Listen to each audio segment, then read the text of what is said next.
quiero comenzar contándole la historia de un misionero americano que vino aquí a Colombia y en agosto de 1983, este hombre se llamaba, tal vez algunos han escuchado de él, se llamaba Russell Stendhal.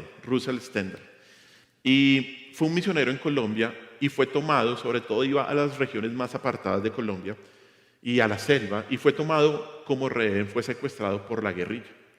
Durante casi 5 meses estuvo secuestrado y ahí aprendió lo que realmente significa amar a los enemigos. Amar a los enemigos. Gracias a esto, gracias a su bondad, a la bondad del Señor en él, este hombre se hizo amigo de sus guardias y un día el comandante le dijo lo siguiente: no podemos matarte cara a cara, nos caes bien.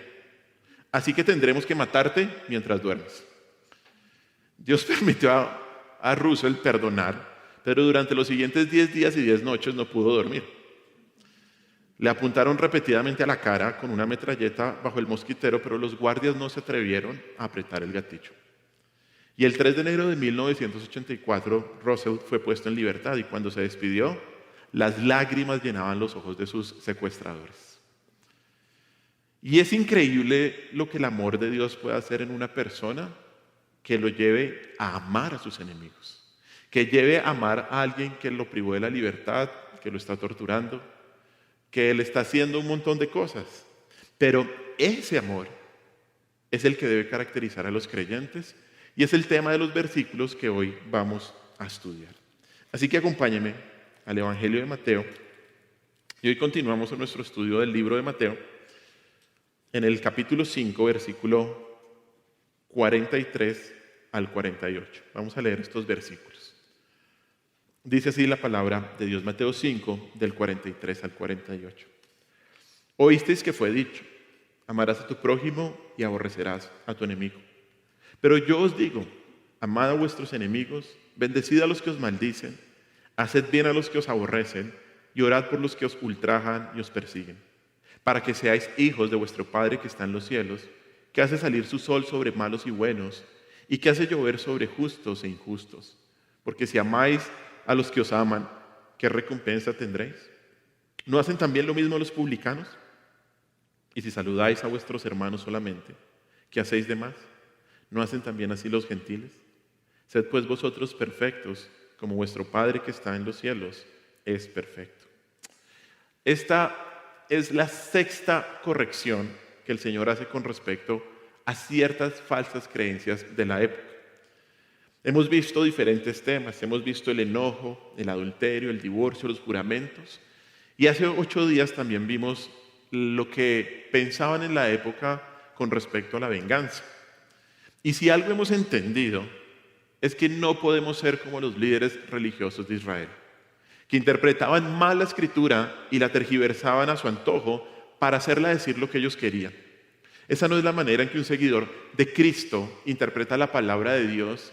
Y no sé para usted, pero para mí ha sido increíble no solo saber la correcta interpretación de la palabra y también ver cómo la riqueza de la palabra en estos temas y sobre todo cómo cuando la entendemos correctamente somos capacitados por ella misma para obedecerla, así pensemos que sea muy difícil.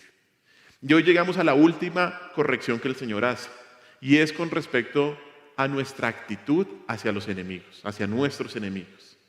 Y si usted en la anterior sección salió exhortado a no vengarse de quien le hace daño, seguramente en esta sección va a salir mucho más exhortado, porque el Señor nos pide no solo no vengarnos, sino que amar a nuestros enemigos. Podríamos pensar que eso ya es mucho pedir, ¿cierto? Que tampoco, ¿no? Pero si queremos entender la palabra de Cristo como Él la escribió y no como los fariseos, eso es lo que tenemos que hacer. Y esta sección es de fundamental importancia para comprender lo que distingue al creyente como un hijo de Dios. Por lo tanto, hoy vamos a estudiar lo que significa amar a los enemigos. Algo que es tan difícil, tan complicado, pero que es un mandato de Dios. Acompáñenme a hacer una pequeña oración para comenzar.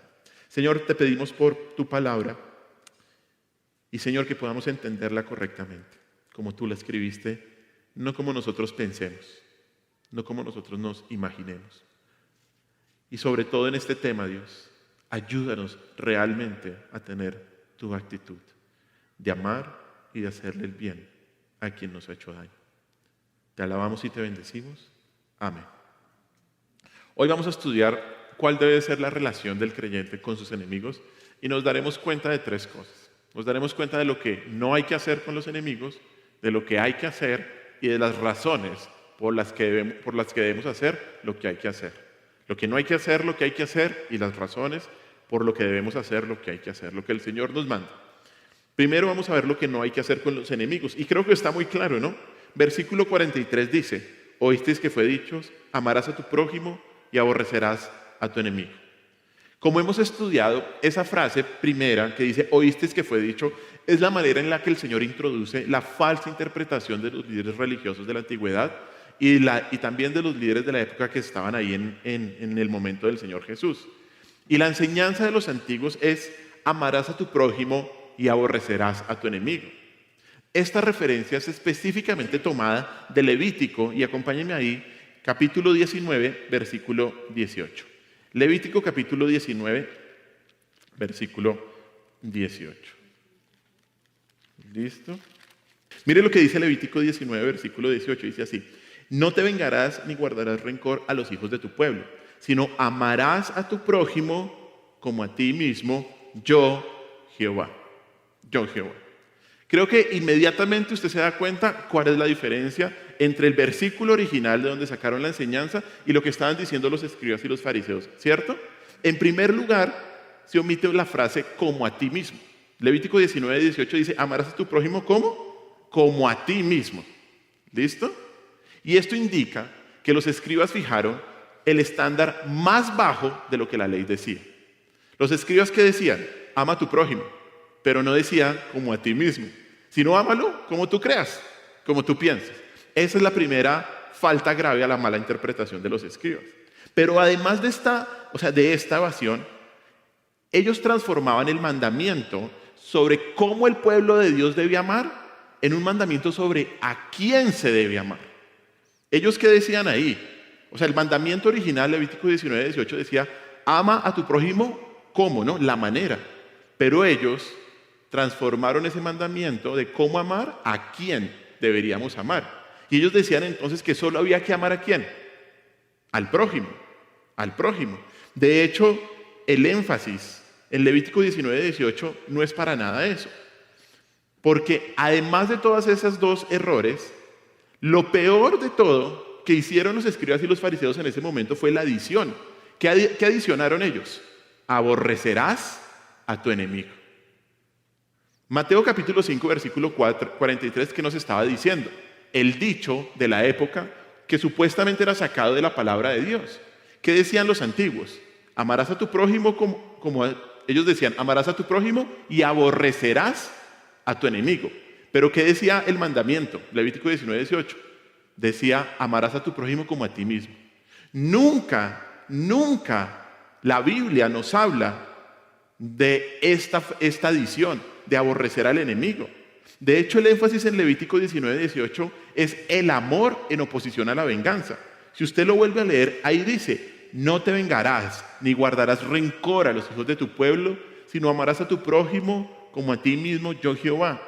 Evidentemente, los contemporáneos de Jesús afirmaban que el mandamiento de amar al prójimo también implicaba lo inverso. Si tengo que amarle a mi prójimo, pues por implicación entonces debo odiar a mi enemigo. Y esto se comprueba en la historia, porque en la época del Señor Jesús había una comunidad que se llamaba la comunidad del Qumran, cerca al Mar Muerto, en donde mandaba a sus miembros a odiar a los hijos de las tinieblas. También vemos esto en un historiador llamado Flavio Josefo, un historiador judío, que menciona que los esenios, una comunidad judía establecida en el segundo siglo antes de Cristo, tenía un voto que consistía en siempre odiar al malvado y ayudar al justo. Siempre ayudar al malvado siempre odiar al malvado y ayudar al justo. Por eso es que esa adición de aborrecerás a tu enemigo no era parte de la escritura, sino fue algo que se fue metiendo ahí en la tradición de los antiguos. La adición de los líderes desplazaba el énfasis de la intención original de la ley, tergiversaba el propósito del mandamiento y hacía creer, y esto es lo peor, hacía creer que Dios quería que se odiara a los enemigos. Esto era la concepción de la época. Los antiguos, los líderes religiosos decían esto: ama a tu prójimo y aborrece a tu enemigo. Y toda la gente que recibía esa enseñanza decía: Dios quiere que yo odie a mi enemigo. Pero la perversión no paraba ahí. Y esto se ve en quién era considerado un enemigo por los judíos en aquella época. Para los judíos, un enemigo no era solamente alguien hostil que buscaba hacerle daño a alguien, sino que ellos denominaban un enemigo a cualquier persona de otra nación, sin importar si había conflicto o no. Y por eso les decían los gentiles. Los gentiles eran todas las personas que no eran judías, y ellos consideraban enemigos a los gentiles. De hecho, esto se comprueba en el versículo 47 de nuestro texto de estudio, donde muestra que los hermanos, ¿quiénes son? Los judíos, y los enemigos son los gentiles. Ahí en Mateo 5:47 dice: y si saludáis a vuestros hermanos, o sea, a los judíos, ¿qué hacéis de más? ¿No hacen también así quiénes? Los gentiles. Por lo tanto, el prójimo para los judíos eran sus compatriotas, y solo a ellos debían amar. Por eso, pero esto más bien, esto estaba totalmente en contra de lo que decía la Escritura, porque la palabra prójimo literalmente significa el que está cerca. Algunas versiones, de hecho, la traducen como el vecino, el que está es justamente a mi lado. Y esto no hace distinción si la persona cercana es o no de la misma nación. De hecho, Levítico 19 aplica el mandamiento del amor a los extranjeros, tanto como a los israelitas nativos. Y acompáñame una vez más a Levítico, porque de ahí sale esta enseñanza. Y ahora sí, Levítico 19, 33, 34. Levítico 19, 33, 34. Miremos lo que dice ahí. Dice: cuando el extranjero morare con vosotros en vuestra tierra, no le oprimiréis. Como a un natural de vosotros tendréis al extranjero que mora entre vosotros, y lo amarás como a ti mismo. Porque extranjeros fuisteis en la tierra de Egipto, yo Jehová vuestro Dios. Esas palabras, y lo amarás como a ti mismo, hace un paralelo cercano con Levítico 19, 18. Y muestra que Dios espera que su pueblo ame indiscriminadamente tanto a los compañeros judíos, tanto a sus hermanos, como a los extranjeros. Recordemos que el Antiguo Testamento prohibía la venganza. Ya lo leímos en Levítico 19, 18, no te vengarás. Pero de hecho, la ley iba mucho más allá, enseñando que cuando fuera necesario, se debía ayudar al enemigo y se debía amar al extranjero. Y miren estos dos versículos: Éxodo 23, versículo 4 y 5, y Deuteronomio 10, 19. Éxodo 23, 4. Éxodo 23, versículo 4. Miren lo que dice ahí. Éxodo capítulo 23, versículo 4. Dice así. Dice: si vieres el asno del que te aborrece caído debajo de tu carga, ¿le dejarás sin ayuda? Antes bien, le ayudarás a levantarlo. ¿Es ayudar a quién? A un enemigo, a alguien que te aborrece. Y ahora mire más adelante. Deuteronomio capítulo 10, versículo 19. Deuteronomio capítulo 10, versículo 19.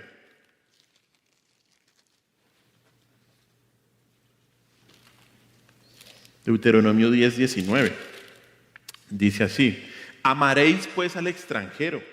¿Por qué? Porque extranjeros fuisteis en la tierra de Egipto. Y hay muchos versículos más que nos hablan de esto.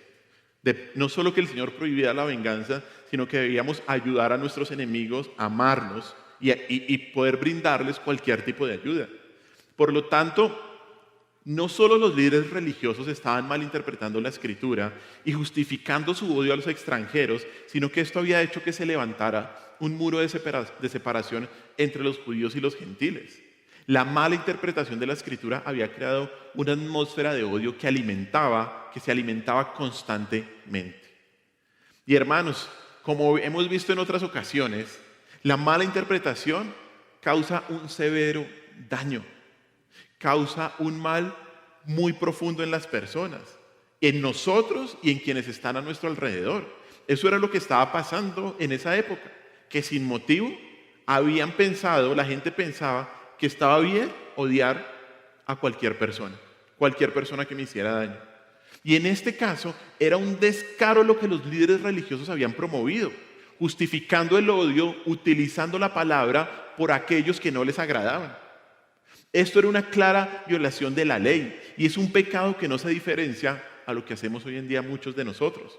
Porque muchas veces justificamos nuestro odio hacia nuestros enemigos porque nos han hecho algo malo. Pero ¿qué es lo que nos dice la Escritura? La Escritura ¿qué? Prohíbe eso rotundamente. No le da el más mínimo espacio. Recordemos algo que vimos también en este tipo de correcciones en Mateo capítulo 5. Recordemos que alguien que alberga odio en su corazón, ¿qué está haciendo? Asesinando a su hermano. Mateo 5, versículos 21 y 22 dicen eso. El odio es peligroso, porque si lo llevamos a la conclusión lógica, es el deseo de eliminar al otro. Y la palabra de Dios nos dice, no solo que no lo odiemos, sino que amemos. Si alguien se llama a sí mismo cristiano, si alguien es un verdadero creyente, pero odia a otro y especialmente a otro creyente, es posible que no tenga el Espíritu Santo y que no sea verdaderamente salvo. Porque una característica de un creyente es el amor. Mire lo que dice Primera de Juan 3, del 10 al 11. Primera de Juan, capítulo 3, del 10 al 11. Primera de Juan, capítulo 3, del 10 al 11. Dice así la palabra, Primera de Juan 3, 10 al 11. En esto se manifiestan los hijos de Dios y los hijos del diablo. Todo aquel que no hace justicia y que no ama a su hermano, no es de Dios. Porque este es el mensaje que habéis oído desde el principio, que nos amemos ¿qué? Unos a otros. El que no hace justicia, el que no ama a su hermano, ¿qué dice ahí la Escritura? No es de Dios, no es de Dios. Por lo tanto, ¿qué no podemos hacer con nuestros enemigos?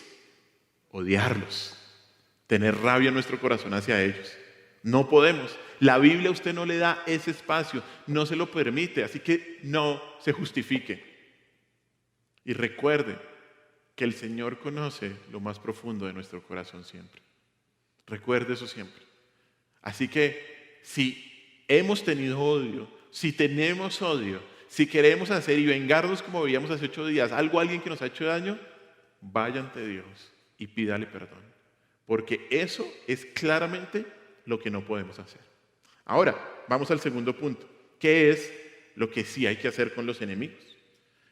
Versículo 44 de Mateo 5. Dice así, pero yo os digo, amad a vuestros enemigos, bendecid a los que os maldicen, haced bien a los que os aborrecen y orad por los que os ultrajan y os persiguen. Habiendo expuesto la falsa enseñanza de los antiguos, ahora el Señor pasa a mostrar qué es lo que debemos hacer con los enemigos. Y en una palabra, debemos ¿qué? Amarlos. Amarlos. Y antes de desarrollar este punto, quiero hacer una aclaración. No sé si usted tiene en sus manos alguna versión diferente a la Reina Valera de 1960. En algunas versiones como la Biblia de las Américas, Dios habla hoy, nueva versión internacional, e incluso Reina Valera actualizada, este versículo solo dice, amen a sus enemigos y oren por quienes los persiguen. Amen a sus enemigos y oren por quienes los persiguen. Hay una omisión de la frase, bendecid a los que os maldicen, haced bien a los que os aborrecen, en estas versiones. Ahora, la razón de esta omisión no es en la Reina Valera, no es porque los traductores de la Reina Valera hayan hecho lo mismo que los escribas y los fariseos de aquella época, ¿no? Que le quitaron la ley al mandamiento. Pero la razón de esta omisión es que los traductores de la Biblia se basan en ciertos manuscritos y luego aparecen manuscritos más nuevos, o sea, más cercanos al original, o sea, más antiguos, que muestran este tipo de variaciones y se incorporan en las nuevas traducciones de la Biblia. Y esto es lo que pasa en este texto. Pero no quiere decir que el significado del pasaje se altera. Y de hecho esto lo podemos comprobar porque hay un pasaje paralelo que dice exactamente lo mismo en el mismo momento que el Señor lo dijo. Vaya rápidamente conmigo a Lucas 6, 27 al 28. Lucas 6, 27 al 28. Mire lo que dice ahí Lucas 6, 27 al 28. Dice así, pero a vosotros los que oís os digo, amad a vuestros enemigos, haced bien a los que os aborrecen, bendecid a los que os maldicen y orad por los que os calumnian. Es prácticamente el mismo versículo que tenemos nosotros en nuestra Reina Valera 1960, que es la versión que usualmente utilizamos aquí en la iglesia. Los estudiosos, los bibliólogos, porque esto es una ciencia, cuando aparecen nuevos manuscritos, cuando se comparan con manuscritos más antiguos, los estudiosos dicen que es más probable que Mateo y Lucas hayan tenido versiones diferentes de este suceso en la vida del Señor Jesús. Y dicen que en Mateo es mejor la versión corta, la que aparece en traducciones más modernas. Tal vez si usted tiene alguna por ahí, Las Américas, Nueva Versión Internacional o Reina Valera actualizada, solo aparece esas dos frases que dice: amen a sus enemigos y oren por quienes los persiguen. Y por eso es mejor utilizar la versión corta de ese texto para estudiar este pasaje. En Mateo es mejor esa versión corta porque además en el versículo 43 hay un paralelo entre amar y odiar, y luego en el versículo 44 entre amar y orar por los enemigos. Pero el punto es que el mensaje no se está alterando. El punto es que cuando el Señor dijo esto, así sea en la versión corta, debió dejar atónitos a sus oyentes. Debió dejar asombrados y seguramente algunos con rabia, porque como ya mencionamos, no era el amor, sino era el odio lo que alimentaba los sentimientos, no solo contra los extranjeros, sino con cualquiera que no llenara sus expectativas religiosas. El Señor aquí dice: amen y oren. Y lo dice en un modo imperativo, esto es un mandamiento. Dice: amad y ¿qué? Y orad por los enemigos que los persiguen. Estos dos verbos son presentes imperativos. ¿Qué significa? Que presente sugiere una acción continua y el imperativo es un mandato. La idea es estar siempre ¿qué? Amando y orando por vuestros enemigos. Continuamente amando es un mandato. Continuamente hay que hacerlo. Continuamente hay que orar por los que nos persiguen. Y esa palabra enemigo describe a aquel que es, como ya lo mencioné, alguien que es antagónico a otro. Es alguien que busca herir, maltratar o tumbar a un oponente. Y en el contexto del Sermón del Monte, el enemigo no es simplemente una persona con la que el creyente tiene un conflicto personal o es un ciudadano de otro país con el que nuestro país está en guerra. El enemigo, según el contexto del Sermón del Monte, es quien persigue al creyente. Es quien persigue al creyente como una expresión de odio por su fe y por su Dios. Eso es lo que dicen las bienaventuranzas. Mire ahí rápidamente Mateo 5, versículo 11. Dice: bienaventurados sois cuando por mi causa ¿qué? Os vituperen y os persigan y digan toda clase de mal contra mí mintiendo. Entonces, en el contexto, el enemigo es cualquier persona que esté en contra de ¿qué? De nuestra fe y de nuestro Dios. Esa palabra también la palabra persiguen, también es muy interesante, porque se refiere a quien conduce una persecución para oprimir, para acosar, y se utilizaba en la época cuando el gobierno perseguía a un criminal muy peligroso. Y en este caso, lo mismo, la acción de perseguir está en un tiempo presente, lo que indica que es una acción continua. Por lo tanto, nuestros enemigos están continuamente persiguiéndonos, pero nosotros ¿qué tenemos que hacer? Estar continuamente amándolos y orando por ellos. Son a los enemigos y a los que persiguen a los hijos de Dios a quienes debemos amar. Y esta palabra amar describe un amor incondicional. Viene del verbo ágape. Seguramente usted lo ha escuchado. Describe un amor incondicional, describe un amor sacrificial. Y en última instancia es el amor que Dios muestra y es el amor que Dios es. Esto no es un amor de las emociones, no es un amor sino que es un amor de la voluntad. No es un amor en el que usted dice: si me dan ganas, obedezco, si no me dan ganas, no obedezco. Para nada. Es un amor ágape. Es un amor ágape. En donde la voluntad se tiene que sobreponer a sus sentimientos o a sus emociones o a lo que le hayan hecho. Pero el texto nos dice que no solamente hay que amar, sino también hay que ¿qué? Orar. ¿Por qué? Porque una manera en la que usted expresa amor por alguien es por medio de la oración. Es por medio de la oración. Muchos en el tiempo de Jesús oraban. Y oraban por sus enemigos, pero no a favor de ellos, sino en contra de ellos. Le pedían a Dios que los acabara, que los destruyera, y de las formas más horribles. Pero lo que el Señor manda aquí excede mucho más lo que mandó en el anterior verso de no vengarnos, ya que ahí nos prohibió odiar. Nos prohibió vengarnos de nuestros enemigos. Pero aquí Jesús pasa de lo negativo a lo positivo y mandó a sus discípulos a amar a sus enemigos.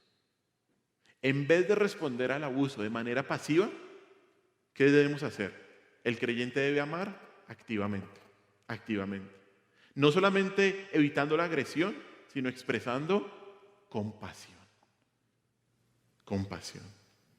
Hermanos, no solo no podemos odiar a alguien que nos ha hecho daño, sino que debemos amarlos y orar por ellos. Esto es lo que debemos hacer, aunque nos parezca absurdo, aunque pensemos que esté más allá de nuestra capacidad y en algunos casos sea ofensivo, porque ofende nuestro sentido natural del bien y del mal. Pero debemos hacerlo, y por la manera como el Señor define el amor, es claro que amar a nuestros enemigos requiere abnegación, requiere morir a nosotros mismos. Pero es que ese es el mandato del creyente. ¿Qué nos dijo el Señor? Toma tu cruz todos los días y sígueme. Y antecitos, ¿qué dijo? Si alguien quiere ser mi discípulo, ¿qué tiene que hacer? Tome su cruz y ¿qué? Muera. Y muera. Y la cruz es eso. Cuando amamos a nuestros enemigos, ¿qué hacemos? Morimos a nuestros derechos. Morimos a nuestro sentido de la justicia, como hablábamos hace 8 días. Morimos a pensar que tenemos o que tenemos la posibilidad y que Dios nos respalda para poder vengarnos. Por eso es que amar a nuestros enemigos requiere abnegación y morir a nosotros mismos. Y es que este tipo de amor no es natural en el ser humano. Este mandamiento solo puede ser obedecido por gracia a través de la fe y del poder del Espíritu Santo. Porque el amor, el verdadero amor que Dios nos pide, es un fruto del Espíritu Santo. Es un fruto. Es el fruto que enmarca todos los demás frutos. Gálatas 5 nos lo dice. Porque el fruto del Espíritu es ¿qué? Es amor. Es amor. Este amor es un amor que no nace del afecto humano, sino que es un amor divino, que es ordenado por Dios y que es producido por el Espíritu Santo. Mire lo que dice Primera de Juan capítulo 3, versículo 1. Primera de Juan capítulo 3, versículo 1.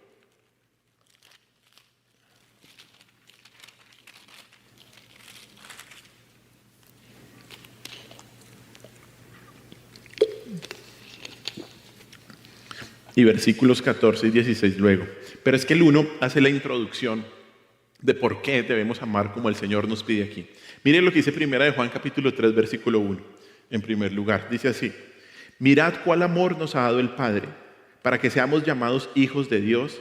Por esto el mundo no nos conoce, porque no le conoció a Él, ¿no? ¿Qué dice ahí la primera frase? Que Dios nos ha dado amor, ¿cierto? Mirad cuál amor nos ha dado el Padre. Ahora saltemos al versículo 14 y 16. Dice así: nosotros sabemos que hemos pasado de muerte a vida en que amamos a los hermanos. El que no ama a su hermano permanece en muerte. Todo aquel que aborrece a su hermano es homicida. Y sabéis que ningún homicida tiene vida eterna permanente en él. En esto hemos conocido el amor, en que Él puso su vida por nosotros. También nosotros debemos poner nuestras vidas por los hermanos. ¿Qué es lo que distingue al creyente? Que ama a sus hermanos, que ama a sus enemigos. San Agustín dijo esto, o Agustín más bien: bien por bien, mal por mal, eso es natural.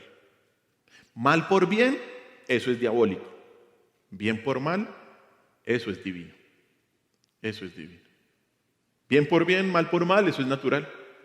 Mal por bien, eso es diabólico. Bien por mal, eso es divino. Eso es divino.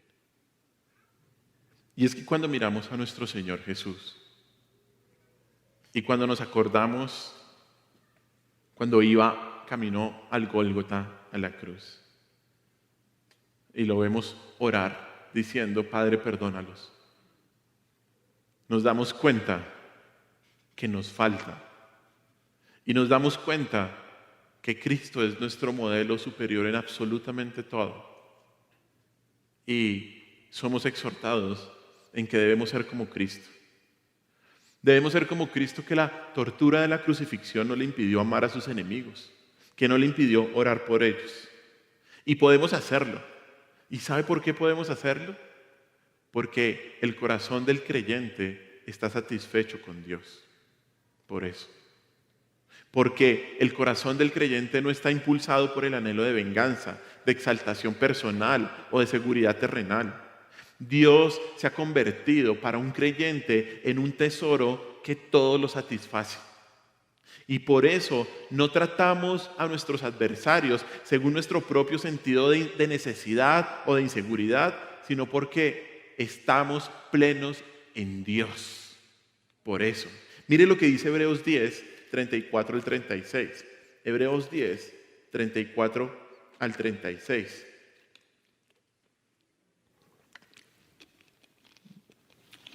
Hebreos 10, 34, 36. Dice así: porque de los presos también os compadecisteis, y el despojo de vuestros bienes sufristeis con gozo, sabiendo que tenéis en vosotros una mejor y perdurable herencia en los cielos. No perdáis pues vuestra confianza, que tiene grande galardón, porque os es necesaria la paciencia, para que habiendo hecho la voluntad de Dios, obtengáis la promesa. Esto que está narrando el autor de Hebreos es totalmente cierto, no solo porque es la palabra de Dios, sino que está describiendo una situación que estaban viviendo en aquella época los creyentes. Él dice ahí: el despojo de vuestros bienes sufristeis ¿cómo? Con gozo. ¿Por qué podemos amar a nuestros enemigos? Porque el corazón del creyente está satisfecho con Dios. No importa lo que nos quiten, no importa eso. Amamos. Lo que elimina el odio es nuestra profunda confianza en que este mundo no es nuestro hogar. Este mundo, hermanos, no es nuestro hogar. Y que Dios es nuestra recompensa absolutamente segura y satisfactoria. Debemos amar a nuestros enemigos y orar por aquellos que nos persiguen. Sobre todo, ¿y sabe por qué? Para que se arrepientan de sus pecados. Porque de lo contrario, tendrán que ir al infierno. Y eso, como dice el dicho popular, es algo que no se lo deseamos a nadie. A nadie. A nadie. Y por eso debemos amar a nuestros enemigos y orar para que ellos se arrepientan. ¿Qué no debemos hacer? Odiar a nuestros enemigos. ¿Qué debemos hacer? Amarlos. ¿Por qué debemos amarlos? Miremos lo que dice la última sección, o más bien el resto de la sección del versículo. Dice Mateo 5, del 45 al 48. Para que seáis hijos de vuestro Padre que está en los cielos, que hace salir su sol sobre malos y buenos, y que hace llover sobre justos e injustos. Porque si amáis a los que os aman, ¿qué recompensa tendréis? ¿No hacen también lo mismo los publicanos? Y si saludáis a vuestros hermanos solamente, ¿qué hacéis de más? ¿No hacen también así los gentiles? Sed pues vosotros perfectos, como vuestro Padre que está en los cielos es perfecto. Aquí en lo que resta de la sección, el Señor nos da las razones por las cuales debemos amar a nuestros enemigos. Y debemos saber que el Señor no nos mandó responder a nuestros enemigos y a la persecución por razones pragmáticas. Bueno, o sea, Él no nos enseñó, por ejemplo, que amar a un enemigo podía transformarlo en un amigo, aunque eso podría pasar. Pero tampoco el Señor enseñó que debíamos orar por ellos, porque el amor desarma el odio, aunque eso podría pasar, pero no es una ley. Las razones por las cuales el Señor nos dijo que debemos amar a nuestros enemigos están en el centro mismo de Dios y de lo que significa ser cristiano. Y son 3 razones que aparecen en estos versículos. 3 razones por las cuales el Señor nos manda amar a nuestros enemigos. La primera, porque al amar a nuestros enemigos imitamos a nuestro Padre Celestial. Versículo 45. Al amar a nuestros enemigos imitamos a nuestro Padre Celestial. Esa frase, la primera frase que aparece en el versículo 45 dice: para que seáis hijos de vuestro Padre que está en los cielos. Y esta frase no significa que uno llega a ser hijo para ser hijo por medio del amor, no.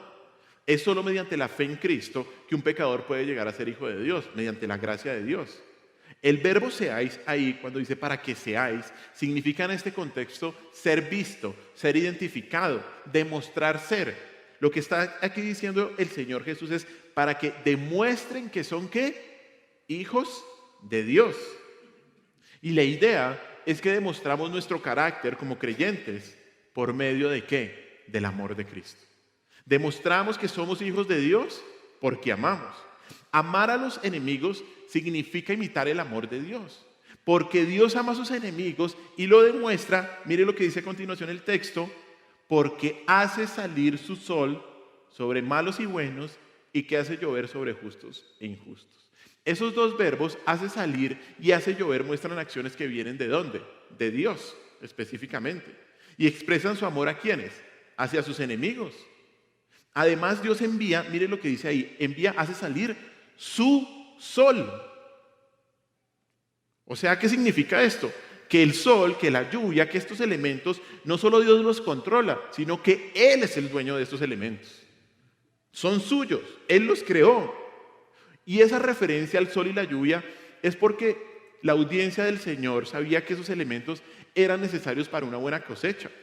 Y eso era lo que se necesitaba para comer, para vivir. De hecho, la lluvia era vista en ese entonces como un símbolo de una bendición divina. Y el mensaje es muy sencillo. Es que Dios le da de comer a todos, incluidos a los malos y a los injustos. El Señor manda el sol y la lluvia incluso sobre los campos de aquellos que maldicen su nombre. Y son de Él. Pero el Señor manda el sol y la lluvia, incluso a sus enemigos. Según nuestra lógica, ¿usted qué haría? Que se friegue. ¿Cierto? Uno pone la nube de la lluvia en el campo del bueno y pone a que se seque toda la planta en el campo del malo. Y como usualmente decimos, de malas. Se lo merece. Esa es la lógica que suya y mía. Pero increíble el Señor, ¿no? Porque a pesar del pecado, a pesar de la ingratitud de los habitantes de la tierra, el Señor manda estas bendiciones, manda su gracia común, es lo que se conoce, con todos sus beneficios. Y es que usted cuando se pone a pensar, cuando escucha noticias, cuando ve la realidad del mundo, usted debería pensar, ¿cómo es que el Señor no consume todo ya? Tanto pecado, tanta enemistad, tanto odio contra Dios. Mucha gracia. El Señor hace salir su sol sobre justos e injustos. Y si el Señor bendice a sus enemigos, y si el Señor bendice a quienes continuamente pecan contra Él, y si el Señor le da continuamente el alimento a quienes lo odian, ¿cuánto más nosotros? ¿Cuánto más nosotros debemos demostrar que somos hijos de Dios amando a aquellos que nos ofenden? Además, recordemos algo que muchas veces se nos olvida después de estar años en el cristianismo. Y es que Dios nos amó a nosotros ¿cuándo? Cuando éramos sus enemigos. Dios te amó a ti cuando eras su enemigo. Mira lo que dice Romanos 5:10. Romanos capítulo 5, versículo 10. Romanos 5:10.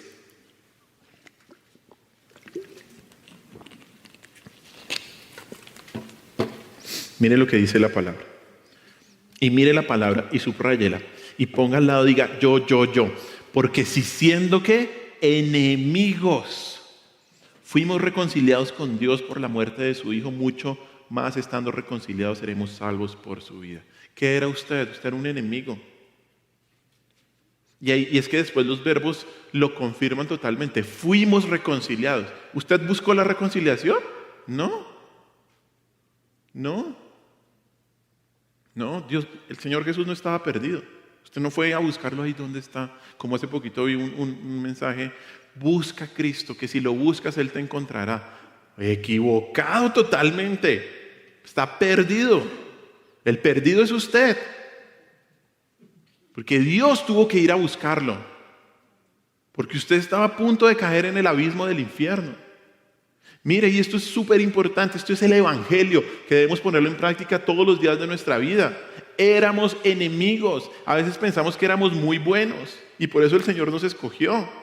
No, éramos lo peorcito de lo peorcito de lo peorcito. Éramos enemigos y debemos acordarnos de esa verdad todos los días de nuestra vida para amar al que nos hace daño. ¿Cómo no voy a amar al que me hace daño si Cristo me amó a mí siendo enemigo? ¿No? No sabemos cómo Dios va a utilizar eso. Pero es que eso no es nuestro problema. Nosotros debemos ¿qué? Obedecer y amar a nuestros enemigos.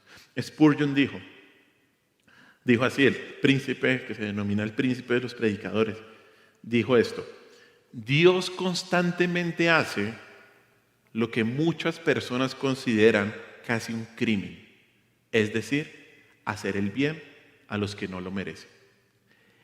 Es el verdadero centro del cristianismo, ayudar a aquellos que son completamente indignos, ser amable y generoso, incluso con aquellos que seguramente nos pagarán con ingratitud y malicia. Hermanos, es que cuando nos vemos como deberíamos vernos, decimos, sí, hay que amar a los enemigos. El Señor nos pide tener una actitud como lo que Él tuvo con nosotros, que nos amó y murió por nosotros siendo enemigos. Por lo tanto, amamos a nuestros enemigos porque imitamos el amor de Dios al habernos amado cuando éramos sus enemigos. Bueno, ese es el primer punto. Amamos a nuestros enemigos porque así estamos imitando el amor de Dios. Segunda razón que nos da el texto de Mateo 5. ¿Por qué debemos amar a nuestros enemigos? Porque el amor a nuestros enemigos nos diferencia de los incrédulos. El amor a nuestros enemigos nos diferencia de los incrédulos. Versículos 46 y 47. Aquí el Señor comienza explicando que el amor a los enemigos debe ser un diferencial en el comportamiento del creyente. Cuando dice ahí en el versículo 46, porque si amáis a los que os aman, ¿qué recompensa tendréis? Y esta frase muestra que no hay recompensa por hacer lo que es normal. No es nada extraordinario dar amor a quien le da amor. No hay ningún mérito en amar a alguien que me ama. Para nada. Para nada. La recompensa se basa en ¿qué? En el sacrificio. La recompensa se basa en el esfuerzo. Por eso es que ahí dice el Señor, porque si amáis a los que os aman, ¿qué recompensa tendréis? Pero en este caso, no hay recompensa porque no hay sacrificio ni abnegación, ni ninguna muestra de morir a uno mismo y obedecer el mandato del Señor. Algunos comentaristas dicen que este versículo también presenta una especie de galardones que el Señor dará en los cielos si amamos a nuestros enemigos. Y aunque esto puede ser cierto, el punto central es que si solo hacemos el bien a quien nos hace el bien, nos estamos comportando como el mundo. Y por eso es que el Señor dice ahí más adelante, ¿no hacen también lo mismo quiénes? ¿Los publicanos? ¿No hacen también lo mismo los publicanos? ¿Quiénes eran los publicanos? Recordemos, los publicanos, que de hecho Mateo era un publicano, quien escribe esto, muy significativo. Los publicanos eran recaudadores de impuestos de la época del Señor. Ellos eran especialmente impopulares, eran odiados y con razón, porque recaudaban impuestos para los romanos y, en primer lugar, cualquier cosa que ayudara a los opresores romanos era considerada un pecado para los judíos, pero también porque ellos extorsionaban a sus propios compatriotas y además les cobraban mucho dinero, incluso a pesar de la pobreza de sus compatriotas, porque la ley les daba ese derecho. O sea, era una belleza esta gente. Tal era el grado de desprecio de los judíos, que eran sus compatriotas, por los publicanos, que los judíos los ponían en las mismas categorías de los gentiles, de los pecadores y de las prostitutas. Decían lo mismo, publicanos, gentiles y prostitutas. Eran unos claros pecadores para la clase religiosa en ese momento. A los ojos de la audiencia de Jesús no había alguien más malvado que los recaudadores de impuestos. ¿Y ellos qué hacen? Responden al amor con amor. ¿No hacen así también los publicanos? Ellos hacen lo mismo que los escribas y que los fariseos.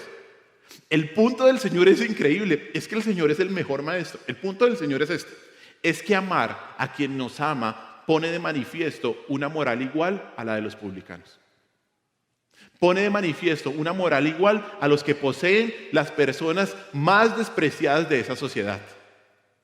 Igualito. No te diferencias en nada que un publicano si amas al que te ama. Tenaz, ¿no? Increíble el Señor, cómo les va explicando, y poco a poco uno lo va colocando más por debajo de la mesa, ¿no? Uno dice, uy, sí, uy, no, pare, ya, pare, pare. Pero es que el Señor no termina ahí. Porque el Señor ahí no termina de acabar con el orgullo de los líderes religiosos. Y con el nuestro, bueno, porque miren lo que dice a continuación. Y si saludáis a vuestros hermanos solamente, versículo 47, ¿qué hacéis de más? ¿No hacen también así los gentiles? Ahí el Señor les está enfatizando la pobreza del amor que ellos estaban profesando. El tipo de saludo que el Señor presenta aquí no es el como el de nosotros, el de ¿qué hubo? El de levantar la ceja. No. En este tipo de cultura el saludo significaba mucho. Si saludáis a vuestros hermanos, era una expresión de elevado respeto, de elevado honor, implicando un deseo de las bendiciones y de la paz de Dios. Seguramente usted lo ha escuchado, es el shalom, ¿no? Shalom. Era una manera de saludarse.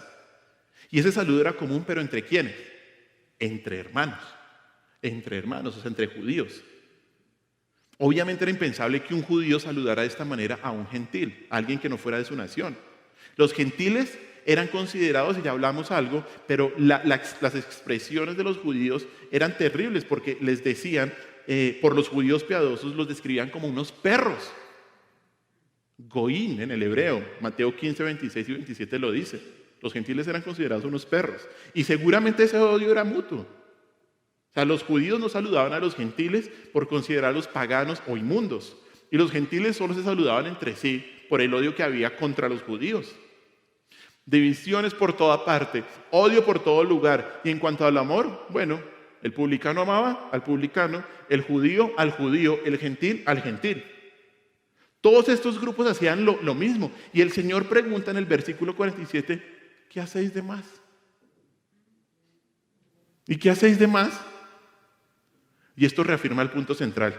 Y es que alguien que solo ama a quien lo ama o saluda a quien lo saluda, no hace nada extraordinario. No hace nada extraordinario, ¿sí?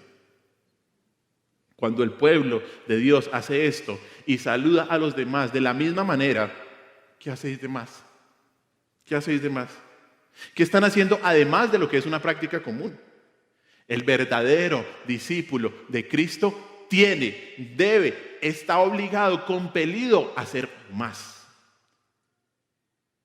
Recuerden, bien por bien, mal por mal, eso es natural. Mal por bien es diabólico, bien por mal es divino. Hermanos, nunca es suficiente que los creyentes hagan el bien que hacen los incrédulos. Siempre es necesario que hagamos más. Si solo igualamos las obras del mundo, bien podríamos preguntarnos nosotros mismos, ¿qué tiene esto de maravilloso? ¿Qué tiene esto de increíble? Eso es un amor egoísta, que busca retribución de lo que se hace. Como la pareja que está a punto de casarse y se le pregunta, ¿por qué te casas? Para ser feliz. Eso es egoísta. Eso es supremamente egoísta.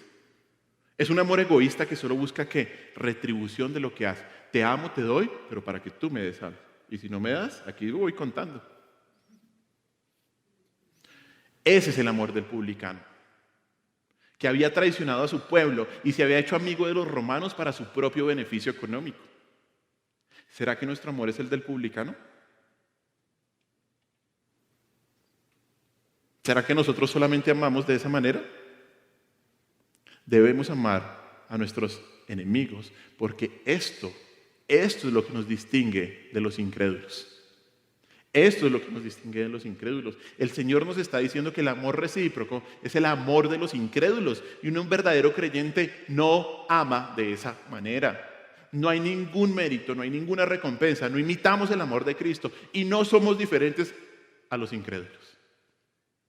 No demostramos que tenemos a Cristo si amamos solo a quienes nos aman, pero seremos distinguidos como seguidores de Cristo cuando amamos a nuestros enemigos. Bueno, cuando amamos a nuestros enemigos. ¿Cómo? No sé. Y no tengo tiempo, entonces usted sabrá.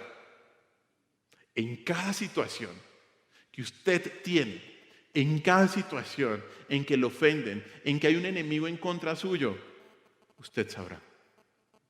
Pero ya lo sabe, que si usted no ama a sus enemigos, es como un incrédulo.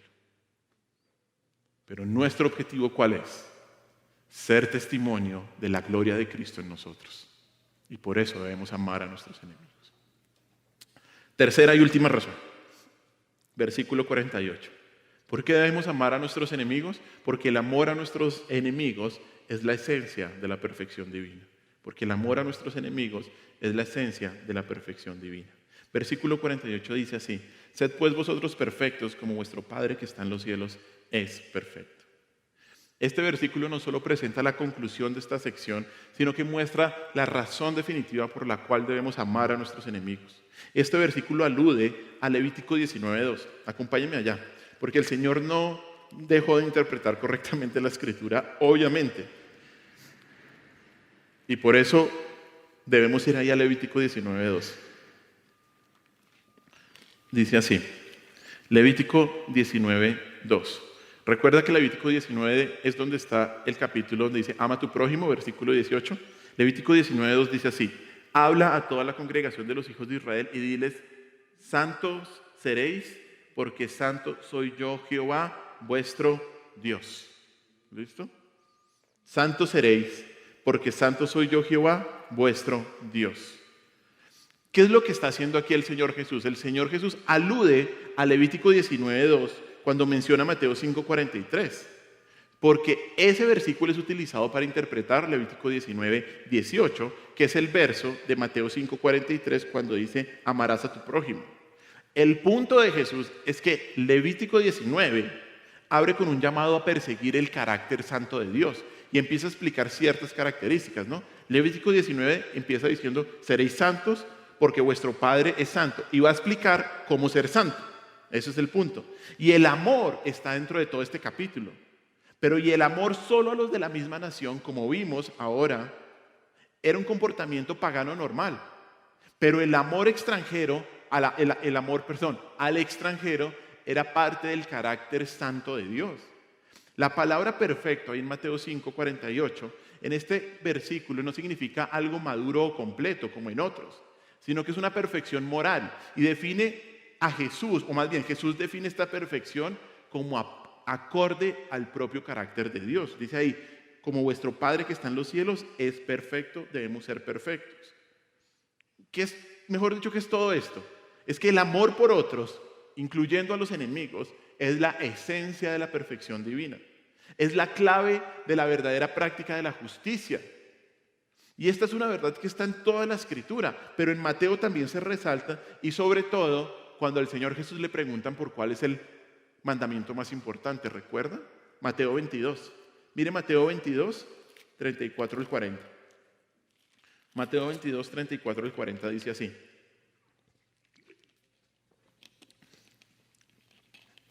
Mateo 22, 34. Dice, entonces los fariseos, oyendo que había hecho callar a los saduceos, se juntaron a una.